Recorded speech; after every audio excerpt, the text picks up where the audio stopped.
last night. I'm joined by U.S. Transportation Secretary Sean Duffy, D.C. Fire and EMS Chief John Donnelly, American Airlines CEO Robert Eisen, the Metropolitan Washington Airports Authority CEO Jack Carter, United States Senator Mark Warner, United States Senator Tim Kaine, U.S. Representative Don Beyer, as well as the Chief of the Metropolitan Police Department, Pamela Smith. And we are joined by first responders from across the Metropolitan Washington region. I speak for all of us when I say, certainly all Washingtonians, how very sad we are for American Airlines, for the United States Department of Defense, and for all Americans for the loss of life that happened with the collision of these aircrafts. We know that includes families from across our region as well as in Kansas and across the country. This more first responders who acted quickly last night, who ran towards danger, went into a very frigid river, and have worked throughout the night. Chief Donnelly reported in last night's briefing that we have a strong mutual aid agreement in our region, and those teams have worked together throughout the night in really tough and heartbreaking conditions. And we should all thank them for their heroic efforts.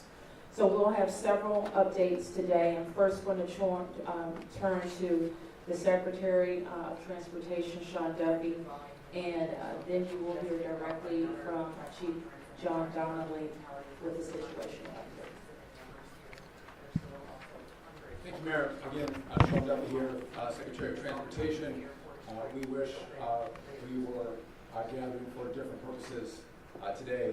Just want to let you know that the Department of Transportation, the FAA, along with the White House, President Trump, local, state, and federal partners, all working together on this incident in unison. I couldn't be prouder of this team that's been assembled, working tirelessly. Mayor, I want to thank you specifically for your work. A few details I'd like to give all of you, and some of you reported this, but last night, if you live in the D.C. area, you would know that this was a clear night last night. If you live in the D.C. area, you'll see helicopters up and down the river. This flight pattern is seen oftentimes when you live in D.C. This was a standard flight pattern last night as well. The American Airline flight coming into land was in a standard flight pattern as it was coming into DCA. Aircraft landing at DCA. And again, if you live in the area, you will see that frequently with those two aircraft working together. As many of you reported, we have located the two aircrafts. The fuselage of the American Airline plane was inverted. It's been located in 3 different sections.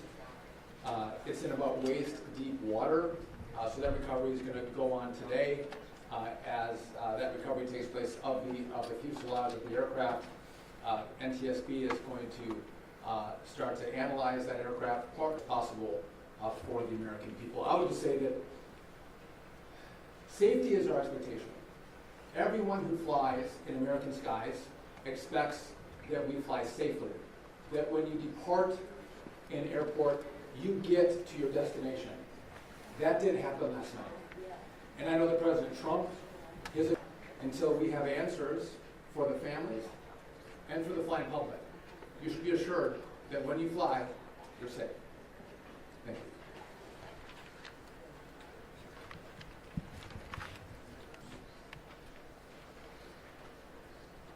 Thank you, Secretary. Thank you, Mayor. I'm joined today with Fire Chief Bonnet from the Metropolitan Washington Airports Authority, and I'm John Donnelly, Chief of the District of Columbia Fire and EMS Department.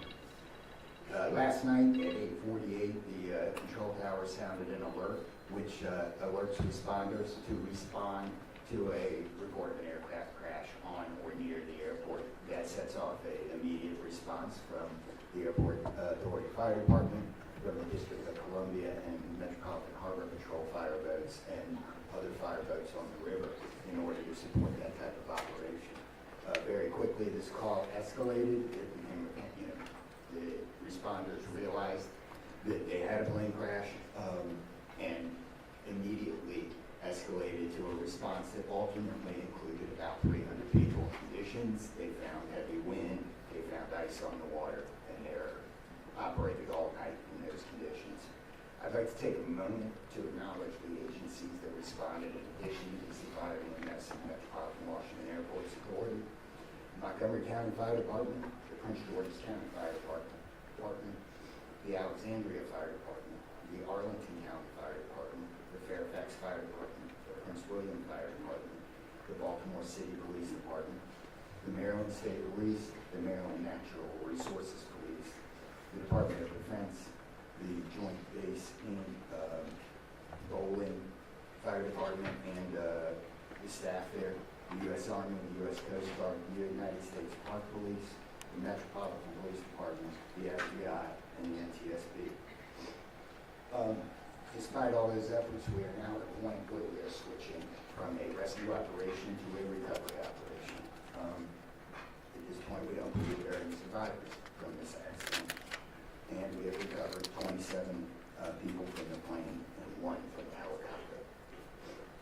The District Office of the Medical Examiner has a lead on reuniting these bodies and these people with their loved ones, and we will continue to work to find all the bodies and collect them and reunite them with their loved ones. We should also acknowledge that the Virginia Medical Examiner and the Army operation and a very important part of getting people identified. So.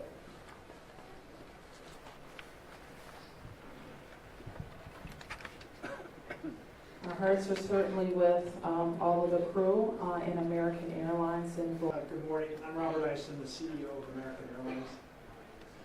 I want to express my sincere condolences for the last night. We're absolutely heartbroken for the family and loved ones of the passengers and crew members, and also for those that work on military aircraft. Our focus right now is doing everything that we can to support all of those involved and also the PSA Airlines team. This is incredible. We urge any family and friends looking for information about their loved ones to call our designated helpline, and that's at 1-800-679-8215, 1-800-679-5342, operated by PSA Airlines, traveling from Wichita, Kansas to Reagan National Airport, was involved in an accident just before 9 p.m. local time on final approach into Reagan National. It collided with a military aircraft on an otherwise normal approach, and at this time we don't know why the military aircraft came into the path of the PSA aircraft. Flight 5342, a CRJ 700, was under the command of 4 crew members. They carried 60 passengers, as you know, for a total of 64 people on board. In addition to local resources already here in DC, American Airlines has activated our care team, and that's a group of specialists that are trained to support these types of responses. These team members are on site or arriving soon. And additionally, we have members of our GO team that are on ground here in DC, and they're being deployed with resources to do everything that we can to take care of the needs of the families and the loved ones of the passengers and crew members. And that is our sole focus. And we're so grateful for the first responders. They've been working through the night, courageous efforts. And we're actively working with local, state, and federal authorities on emergency response efforts and closely coordinating with PSA Airlines as they cooperate fully with the NTSB on the investigation. I know that there are many questions.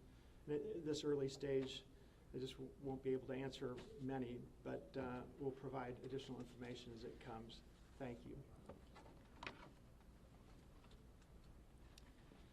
I want to introduce the Metropolitan Washington Airports Authority CEO, Jack Potter. The authority manages Reagan Washington National and Dulles International. Good morning and thank you, Mayor. First, let me begin by expressing our condolences for all the victims of this flight and for their families. There's a lot of grieving going on, and so we're very sympathetic to that. I want to echo what was said about the first responders.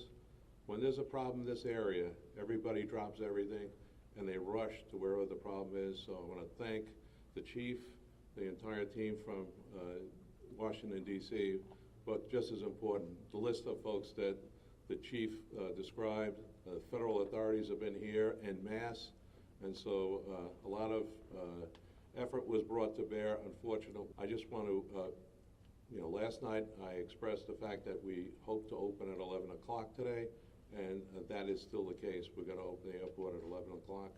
And again, condolences to the families, and thanks to the many, many who are still out there working very, very hard to complete this recovery. Thank you, ma'am. I do want to acknowledge that the Virginia Transportation Secretary is here in addition to the Alexandria Mayor, and I will like to ask members of the Virginia Congressional delegation to the podium next. U.S. Senator Mark Warner, followed by Tim Kaine and Representative Don Beyer. Thank you, Mayor. I want to join with everyone else and express my condolences for the victims. For folks who don't live in the DMV, Reagan Airport's in Virginia. Across the river we have Maryland, obviously the district, but has been indicated by the chief, when tragedy happens, all those distinctions between the various jurisdictions and our federal partners all disappear. And I want to again thank all the first responders. On a personal note, I'll just add that literally I now know I was coming back from the district from a dinner to my home in Old Town Alexandria. And while I did not see the collision, I wondered, I'd never seen this many red lights streaming towards the airport and across the river in Maryland about this time. My phone started blowing up and I realized that this accident had taken place. There'll be a time to figure out, I know NTSB will have a briefing later in the day, but to the victims, our condolences. To the first responders, our thanks. Sorrow, thanks, and questions. So sorrow, as all have expressed, to the crew, to the passengers, to the soldiers, to their families, to their friends, to their loved ones, to people who are still trying to get information and unsure whether their loved ones have been lost. We offer our profound condolences to them and our sorrow for this tragedy. Thanks, I'll echo, Mayor, what you began with.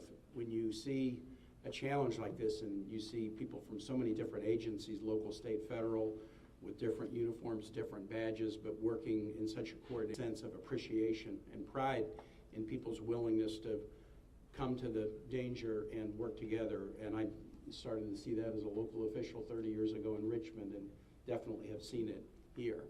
And then finally, questions. There are going to be a lot of questions, obviously, a lot of questions. And that's what the NTSB's job is to be an independent investigator of incidents like this. And they are here. We were in dialogue with them earlier today. They've been here since they got the alert and bring the many questions that we have. And that's as it should be. It's not a time to speculate. It's a time to investigate and get answers to the questions we need. And I have confidence that will be done. Thanks and service. With millions and millions of Americans traveling every year, we are all grieving, knowing that it could have been our loved ones, it could have been us, and our hearts go. I'm really thankful that Democrats and Republicans, people from all over, have come together to try to make sure that people are served. As a local representative, I want the families to know that our office is available to serve you in any way we possibly can through this time of grief and transition and loss. And then also just note that we're deeply grateful for the people who risked their lives last night on a moment's notice and spent the whole night on the river in the ice and the wind, serving us. And then finally, as Senator Kaine, Senator Warner noted, after the NTSB investigation. We've got to make sure that at the federal level and with the support of Virginia, Maryland, D.C., we're doing everything we can to make sure this does not happen again.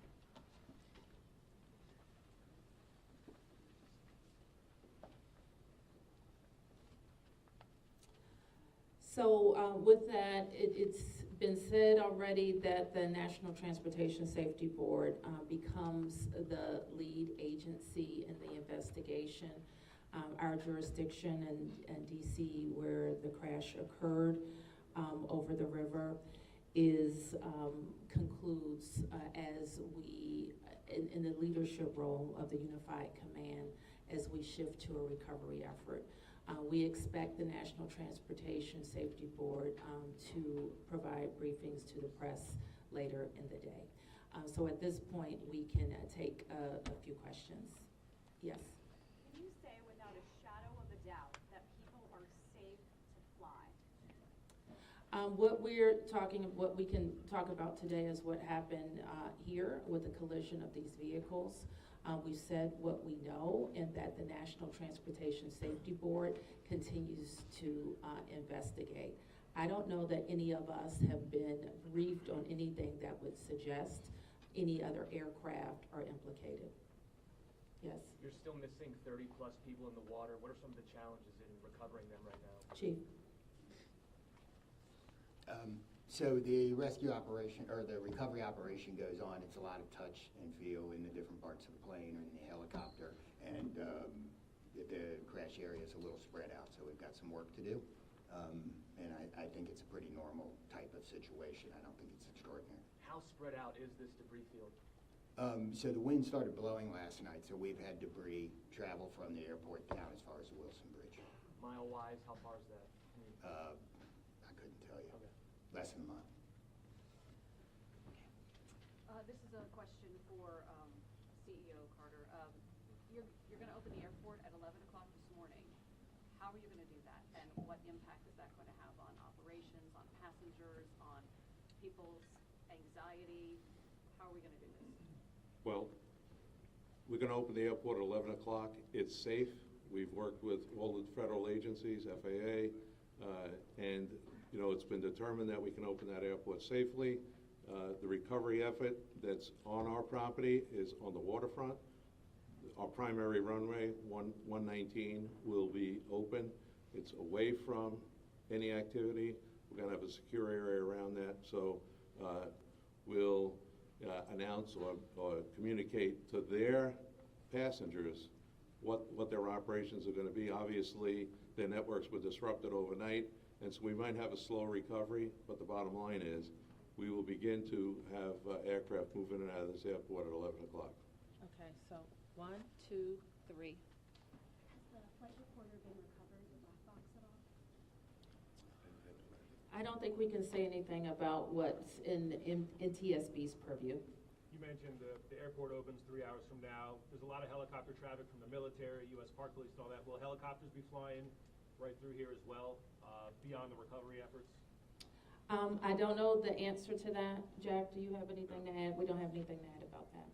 Yes? This is for Secretary Duffy. Can you reassure Americans that the U.S. still has the safest airspace in the world?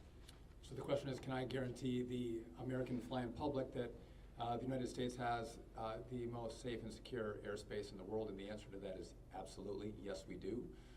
We have early indicators of what happened here, and I will tell you with complete confidence, we have the safest airspace in the world. What's next? When it comes to informing these families who tragically lost their loved ones, what has that looked like so far? Have any of them been informed? Tyson, can you add anything? All I can say is that we have published the 1-800 number. We have family assistance centers set up here in DCA. We do in Wichita as well. I'm not at liberty to give the number of families that have been that have used those services, but we are making that use. We have over 100 team members that are either here or on their way that are specially trained to work with family members, handle travel arrangements, hotel arrangements, incidentals, to make sure that we're taking care of people in any way that they can, as our teams are hurting and suffering, as our passengers and their families need assistance. We're doing everything we can. I don't have any more information on that right now. Mayor? You're next. Chief Donnelly, can I ask you to describe the next phase of the investigation? How confident are you that you'll be able to recover all 67 of these bodies? And can you speak to some of the debris that's also being pulled out of the river? We understand there are some suitcases, some other things that have been pulled out from the river. And I would like to ask anyone here, perhaps the Transportation Secretary or Mr. Isom, if we know anything about these victims, age ranges, nationalities, anything of that nature. So the next phase of this operation is going to be led by the NTSB. All of us are working together, though, to search the area and find the victims. I'm confident that we will do that, and that will take us a little bit of time, though. It may involve some more equipment. As far as the things being collected, I don't have personal knowledge. I know that we have been collecting debris that you would expect to see from a plane. Okay, anything about the victims? So the question is about the victims. The NTSB is going to lead that portion of the contact with the victims. I believe American is going to be involved with that as well, and so will the FAA and the Department of Transportation. Secretary Duffy? We're going to take some questions over here. 1, 2, 3, 4. First Secretary Duffy, the flight path that the approach path? So I don't know if you all could hear the question. It's a question about the flight path of the helicopter. I don't want to go into too much detail about the information we have from the FAA, but obviously it is not standard to have aircraft collide. I want to be clear on that. But prior to the collision, the flight paths that were being flown from the military, and as this investigation moves forward, we will be able to provide more information to you about the details of that statement. So in air traffic control, were there blind spots here? I don't know if you can say. So the question is, were there blind spots with air traffic control? I don't want to make statements about that. I don't lead into that answer. But again, I think whether it was air traffic control, whether it was military aircraft, helicopters, or the American flight, we'll get more information and more details as this investigation moves forward. We'll learn what happened. But again, those who live in the DC area, we see military helicopters fly up and down the river. It's a standard path that they fly. They're used to aircraft landing at DCA, and there's a procedure in place because this happens every day. At the point when we can give you that information, but I don't want to comment on that right now. Okay, next. Senator Kane, Senator Warner, you all have been, very vocal about your concerns about busy runways here, air traffic. I know it's still early in the investigation. I'm just curious, any steps that you all plan to take to address that? We have raised this issue continuously. We've got very busy airspace. I think we will ask questions, but at the appropriate time. We are in this period right now where families are still being notified. We're trying to figure out what happened. There'll be time for those discussions, I think. Yeah, I'd just say the same thing. We've been pretty plain about our concerns, but it isn't a good time to speculate right now. We have faith that the NTSB will provide the answers about this. Okay, you 4 up here, and I'm going to take 3 in the middle, and then we're going to have to wrap. 1, 2, 3 after this, young man. Thank you, great. How are they doing right now, and are you all going to be offering any services to help them as they process this? So thank you for our already engaged with the responders, and we'll be following up on that to make sure that they're okay. But I think the concern is real. Okay. Thank you, Ms. Barry. What kind of communication was there between the helicopter and the tower, the plane and the tower, and the helicopter and the plane? I don't want to say too much on the communication between the helicopter in the tower and the airline in the tower, but I will say this: there was communication. It was, I would say, standard communication. So there was not a breakdown, if that's your question, in communication between the military helicopter and the American airline flight. There was communication between the aircraft and the tower. Was the plane aware there was a helicopter in the area?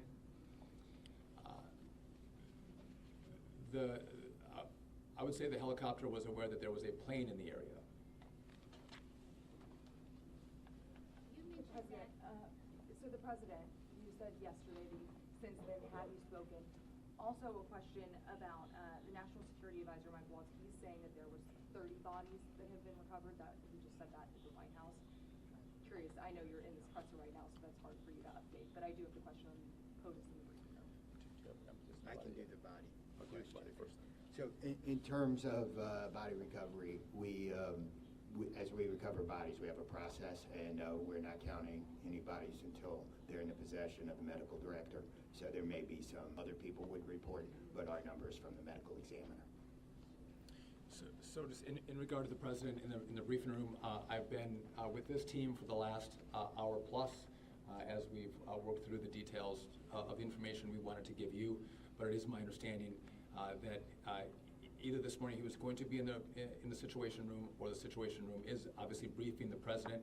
He has been kept in full appraisal of what is taking place. Okay, last two, you ma'am, first. You mentioned that the aircraft were on a standard flight pattern. Just curious, when the airport opens at 11 today, will planes be on that flight pattern again, or are they being directed to fly a different way to land? Jack, do you want to? Okay. Well, I mean, safety is paramount, and I don't have that information quite yet from the FAA, so I don't want to provide an information I don't want to provide an answer or inaccurate information on what routes will be flown out of DCA. Okay, last one.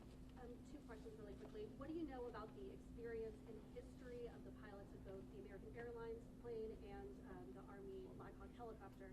And then for Secretary Duffy, last night the president had said that this could have been prevented and questioned why air traffic control didn't tell a helicopter what to do. Is that something that investigators have determined should have happened in this situation? Secretary, just quickly, I don't have a lot of information to release, but these are experienced pilots. I know that the captain had 6 years with PSA, or almost 6 years with PSA, and the first officer almost 2 years. Again, standard approach, and that's about all I can say. Thank you. In regard to the military, I don't have information in regard to the experience of the military pilots. I would just note that this was classified as a training mission. Sometimes people could think that a training mission is someone who is inexperienced in the cockpit. We call these missions that are flown in the DC area, as our pilots are getting hours and experience, training missions. So don't read into that we had how many hours the pilots on the military aircraft had. And you had another question for me that was? Last night the president had said that this could be prevented, and also that air traffic control, questioning why they may not have communicated with the helicopter telling them what to do. We are going to wait for all the information to come in from this vantage point, but to back up what the president said, what I've seen so far, do I think this was preventable? Absolutely. Thank you.